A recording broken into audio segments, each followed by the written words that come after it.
Salut à toutes, salut à tous et bienvenue dans la deuxième édition de la présentation des groupes de l'Euro 2020. T1 ? Non, je rigole, je t'emmerde. Ouais, 2020-2021. On part aujourd'hui sur le groupe B, le groupe de la Belgique, du Danemark, de la Russie et de la Finlande. Un très beau groupe. Très beau groupe, ouais. On va démarrer, on va parler de la Belgique. Belgique, grande favorite de ce groupe. Ah bah oui, de ce groupe et même de l'Euro en général, et de l'Euro en général. Alors, grand favori de l'Euro, un des favoris. Oui, un des favoris. Un des favoris de l'Euro sans contestation possible. Avec une très belle équipe qui part du gardien jusqu'à l'attaque. On le sait, Thibaut Courtois à la cage. Bon, la défense, on va y revenir dessus. La défense est un petit peu moins bien. On a le milieu de terrain qui reste très costaud. Peut-être l'absence de... Bah, le problème, en fait, ça va être l'absence d'Axel Witsel qui apportait en fait cet équilibre défensif avec De Bruyne qui se projette un peu plus vers l'avant ou Tielemans qui souvent, c'était souvent ce trident-là. Mais Witsel va... En fait, en Belgique, il va manquer cet impact physique en fait, qu'ils ont au milieu de terrain. Comme il joue à 3 défenseurs derrière. C'est le box-to-box de l'équipe de la Belgique. Donc forcément, oui, il va manquer. Voilà. On a quand même un Kevin De Bruyne qui est au top niveau, qui va faire des ravages. On a du Hazard, on a Lukaku devant qui en le meilleur buteur de l'histoire de la sélection. Et qui même en et qui ce performe avec l'Inter incroyablement. Et c'est vrai que Eden Hazard, si il arrive à se remettre, là il revient ce week-end là, avec le Real Madrid, il est revenu dans le groupe du Real Madrid. S'il se remet en jambes et qu'il se remet à niveau, le capitaine aura sans doute pas de mal à jouer cet Euro. Il apporte toujours un plus technique, forcément, même si il est pas en reste ces derniers temps. Il joue pas ou peu. Il est souvent blessé, mais avec la Belgique, ça fait toujours des différences d'avoir Eden Hazard dans ton équipe. C'est clair. Puis après, t'as des joueurs comme Dries Mertens, t'as Carrasco, t'as même son frère Torgen. Oui, Torgen Hazard, t'as Thomas Meunier. T'as une vraie profondeur en fait. Voilà, t'as une profondeur d'équipe, mais je trouve que le gros problème de cette équipe, c'est malheureusement la défense. Assez vieillissante, Vertonghen, Alderweireld, ça... Même s'ils jouent très souvent ensemble à Tottenham, etc., c'est très vieillissant. Denayer, il n'est pas à son meilleur niveau depuis 1 an et demi avec Lyon. Pour moi, c'est le problème de la Belgique, c'est cette charnière centrale qui peut poser problème. Après, c'est vrai que derrière Thibaut Courtois est actuellement l'un des meilleurs gardiens du monde, parce qu'il est clairement en très très grande forme. Mais voilà, la Belgique devrait, sans problème, surclasser ce groupe. Ils ont gagné récemment 2-0 contre l'Angleterre. Donc ils n'ont pas de problème à élever leur niveau de jeu s'il y a une équipe qui s'oppose. Bon voilà, donc Belgique, grand favori du groupe. Grand favori du groupe, sans souci. Deuxième équipe, le Danemark. Le Danemark qui pour moi est une équipe franchement séduisante, enfin en tout cas très intéressante. Je trouve qu'ils ont un beau collectif. C'est une équipe avec des individualités qui jouent dans de grands clubs et qui sont reconnus. On pense à Christensen à Chelsea, on pense à Maestro Eriksen à l'Inter, on pense à Højbjerg à Tottenham. Non mais pour moi ils ont une belle équipe, ils ont une défense solide avec KR qui apporte de l'expérience et Maleux et Vass sur les Melleux ou Maleux, je sais pas comment on dit. Moi c'est pour ça que je t'ai laissé le dire. Ouais, mais Maleux sur les côtés qui apportent de la vitesse et un surplus technique, je trouve. Ils ont un bon milieu de terrain avec donc Højbjerg que je vais parler, mais Thomas Delaney également. Delaney aussi, bien évidemment. S'il se remet en forme également aussi de ses dernières blessures, etc. S'il n'est pas là, je pense que le Danemark va perdre un gros plus au milieu de terrain parce que c'est un très bon joueur de Thomas Delaney.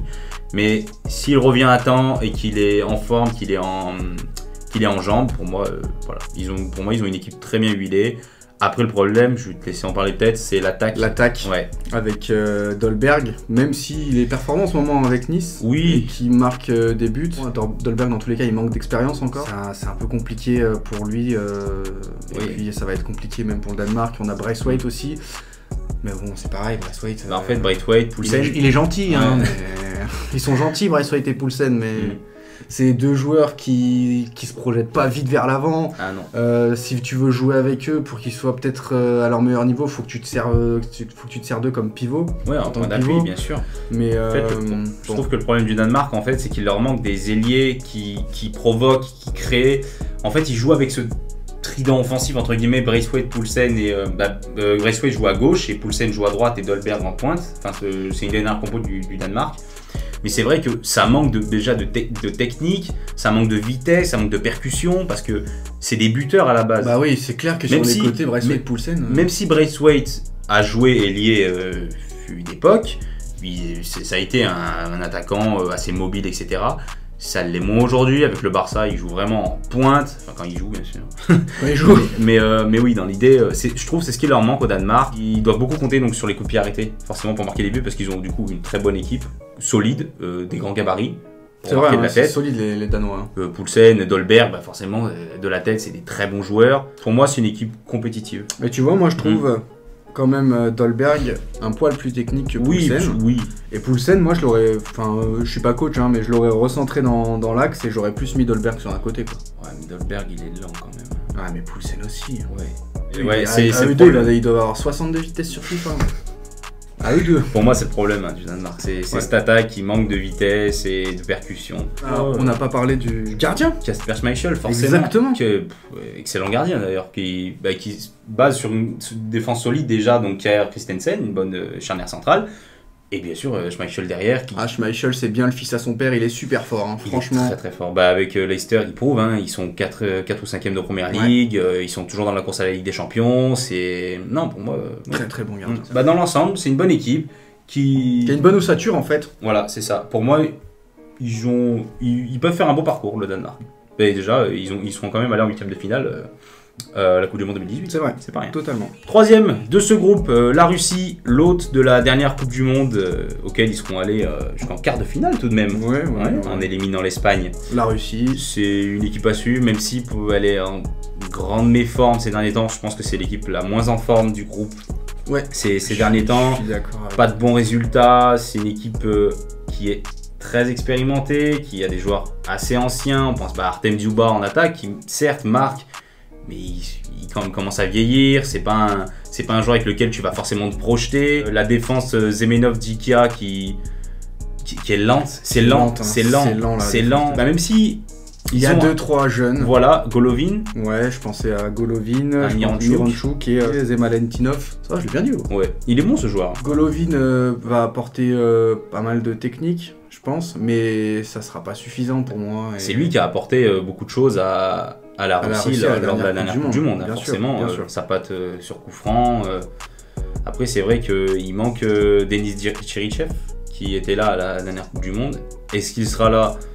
Je sais pas. Il n'était pas là lors du dernier rassemblement. On l'appelle tout à l'heure et on vous tiendra au courant, mais logiquement, je pense qu'il sera là. C'est quand même plus-value. Denis Cherichev, c'est un bon joueur, mais bon, c'est pas incroyable. Hein. C'est une équipe pour moi qui peine à créer du jeu, qui, malgré de bons talents, enfin, comme Golovin et Miranchuk, etc. C'est pas une équipe qui marque beaucoup de buts, qui se projette beaucoup vers l'avant, qui prend des buts derrière parce qu'ils sont souvent dépassés. Ces derniers temps, ils n'ont pas beaucoup de victoires à leur actif. Hein. Pour moi, la Russie, c'est en dessous, en tout cas, du Danemark et de la Belgique. Je te rejoins là-dessus. Ouais. Pour moi, la Russie, ça va être un euro compliqué. Et enfin, le dernier du groupe, la Finlande. Le petit poussé du groupe, mais qui a quand même ses armes à faire valoir. Hein. Bah, il y a Timo Pukki forcément en attaque. Pukki, hein, bien sûr, on le connaît bien. Timo Pukki. Je trouve que c'est un groupe solidaire en fait. J'en reviens au même point que la vidéo d'avant. On avait parlé de la Turquie. Moi je trouve que la Finlande c'est une équipe solidaire, qui a un bon groupe, qui a un bon esprit d'équipe. Je parle comme si j'étais dans le vestiaire avec eux, mais pas du tout. Grave. Mais voilà, ils ont des armes à faire valoir. Non, mais ça va être compliqué. C'est vrai que moi il me rappelle un peu l'Islande de 2016. En fait c'est leur première fois donc à l'Euro. Ils ont rien à perdre, très honnêtement. Ils vont jouer, comme l'Islande, hein, ils vont jouer, ils ont rien à perdre. Mais dernièrement, ils ont battu l'équipe de France. Et oui, ils ont 2-0 à la France. Hein. Ils ont battu l'équipe de France, mine de rien. Et ils ont battu mon pari sportif aussi. Ça, je l'oublie pas. Je pense qu'on l'a tous perdu. S'il y a des Finlandais qui nous regardent. Ils ont une bonne équipe, après ça reste très limité, même si, bon, au cas, il y a Lukas Radecki, forcément, le gardien des Leverkusen, qui... C'est un bon gardien, mais est-ce qu'il sera là pour l'Euro? C'est pas certain, parce qu'il est gêné par quelques blessures, par quelques gènes physiques. Donc c'est pas sûr qu'il soit là. Après, au milieu de terrain, forcément, il y a Camara Sparv. C'est correct en fait. C'est des milieux de terrain corrects, qui savent faire des transitions, qui savent jouer au ballon, il n'y a pas de problème. Ça manque peut-être un peu de technique, parce que c'est des milieux de terrain assez rugueux. Mais dans l'idée, pour moi, je sais pas si c'est au-dessus de la Russie, mais... Ça va se valoir. Pour moi, ça va se tâter, forcément. C'est pas un football flamboyant, mais ils jouent avec les tripes, je sens qu'ils jouent avec le cœur. C'est ça, ils jouent avec le cœur. Et ils ont rien à perdre en fait à cet Euro. On part sur la partie pronostic. La partie prono. C'est parti. Je commence. Pour moi, le classement, il va être. Je pense. Je pense qu'on va avoir peut-être le. Moi, je pense qu'on a le même. Bon, pour moi, je mets la Belgique première parce que pour moi, ils vont écraser le groupe, même si le Danemark est une équipe joueuse. Les deux dernières confrontations se sont soldées sur 2 belles victoires de la Belgique. Ouais. D'ailleurs, récemment, en 2019, il me semble. Mais oui, clairement, la Belgique va écraser les 3 rencontres, passer avec 9 points. Je ne sais même pas s'ils vont prendre un but. Enfin, pour moi, ça va être un carton. Je suis d'accord là-dessus. En deuxième position, je mets le Danemark de très très loin. Pour moi, ils vont certes perdre contre la Belgique, mais derrière, ils vont pareil battre sans problème la Russie et la Finlande. Même si la Finlande, je pense qu'ils pourraient peut-être leur donner un petit accro. Mais la Russie, pour moi, j'en viens du coup. La Russie, moi, je les mets dernier. Et je mets la Finlande 3e. Parce que je pense que sur la double confrontation, la Finlande va jouer à l'envie et la Russie va jouer la survie. C'est beau ce que tu viens de dire. Ouais. Et je pense que, très honnêtement, la Finlande, c'est leur premier Euro, c'est leur première compétition continentale. Ils ont rien à perdre. C'est une équipe qui montre qu'ils en veulent. Contre l'équipe de France, ils ont tout donné. Ils ont gagné 2-0, franchement, alors qu'ils sont subis, mine de rien. Ouais, bien sûr. La Russie, pour moi, elle a aucune arme qui leur permettrait de gêner déjà la Belgique et le Danemark. Donc forcément, pour moi, ça se jouera sur le match de la Finlande. Mais moi, la Russie, je devrais finir bon dernier. Ouais. Écoute, on a le même classement. Pour moi, c'est la Belgique qui va finir devant, qui va tout écraser. Le Danemark derrière. La Finlande en 3e et derrière, comme tu l'as dit, la Russie. Peut-être la Finlande faire partie des meilleurs 3e. Je pense pas. Ça risque d'être compliqué, mais je te rejoins sur les derniers. Les Russes, pour moi, ils ont pas d'armes, à part des Kalachnikov en Russie. Non, ça, on coupera. Mais pour moi, la Russie, ça va finir bon dernier du groupe. Je suis d'accord. Et du coup, pour le prono des équipes durant cet Euro, moi, la Belgique, je les vois aller. Même si pour moi, c'est pas une équipe que je porte dans mon cœur. Très honnêtement, tout le monde dit la Belgique, machin, grand favori de l'Euro. Pour moi, pas du tout. Vous le verrez dans une prochaine vidéo. Mais pour moi, pas du tout. C'est pas la Belgique. Mais je les vois au moins aller en demi-finale. Parce que en 8e de finale, ils tomberont contre un meilleur 3e. En quart de finale, comme on l'a dit dans la précédente vidéo, ils tomberont contre l'Italie. Enfin, très logiquement, en tout cas, si les choses doivent se passer selon les meilleures équipes, etc. Pour moi, la Belgique est un cran au-dessus de l'Italie, même si l'Italie revient bien. La Belgique a l'habitude de jouer ensemble, ils ont une équipe solide. Après, c'est vrai que s'il manque Axel Witsel, vraiment, je trouve que ce joueur, on n'en parle pas assez parce que c'est un joueur, c'est un milieu comme un autre. Mais dans l'idée, il va beaucoup manquer à la Belgique s'il n'est pas là. Et je pense que c'est ce qui va faire la différence. C'est si la Belgique possède ce trident au milieu de terrain, Witsel, Tielemans, De Bruyne. Pour moi, ils vont minimum en demi-finale. Ça fait carnage. Voilà. Moi aussi, prono, Belgique, demi-finale. Voilà. Et le Danemark 8e. Voilà. 8e de finale. Et je pense. Ça dépend contre qui ils tombent. Pour moi, ils peuvent accrocher quelques équipes. L'Italie, c'est prenable. Oui, le Danemark c'est prenable, mais. Même si pour moi, l'Italie, je les vois aller en quart de finale, etc. Le Danemark, je les vois accrocher des équipes. Un peu nouvelles entre guillemets, genre qui se sont renouvelées, etc. Que ce soit l'Italie, l'Espagne ou l'Allemagne.